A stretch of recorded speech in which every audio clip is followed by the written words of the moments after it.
And now for a simplification, we have 75 out of 100. No, I'm sorry. That was on Friday. We have 76 out of 100. Well, that changes. How many of your brain you were like, wait, 5, okay, the 5 goes, and you were going to automatically jump in your brain to how to simplify, and now that I put 76, did you see those gears switch in your head? If you have, that means you've been doing this a while, probably 76 days. I know a lot of the things that I'm saying it seems like it's redundant, but it's really important. This is a very complex understanding of percents, fractions, and decimals, and it takes a while. Some people, it takes, 70, 80, 90. But by the time we get to 100, and those of you who have been watching all of our videos, you will be experts on percents, fractions, and decimals for the rest of your lives. Well, looking at this, you should be able to see at least my trick. I know I can cut both of these, the numerator and the denominator, by 2 because they are both even. And so if I divide the top number and the bottom, or the numerator and the denominator, by 2, 76 becomes, what, 38? Is that correct? Well, 8 plus 8 is 16. Yep, that's correct. And half of 100 is 50. But wait a minute. Wait a minute.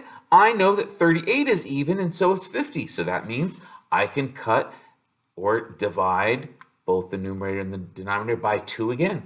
Half of 38 is 19, and half of 50 is 25. Now I know 19 is prime, and if you weren't sure about how I know, it's because throughout the ages I've divided 19 by 2, 3, 5, 7, 11, and 13 to see that there is no hidden factor, and there's not. So 19 is prime, so that means that 19 25ths is 76 hundredths in its simplest form.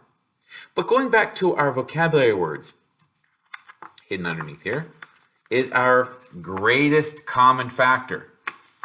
Now we have a common factor between 76 and 102, and we have another common, but look, the greatest common factor would be 4.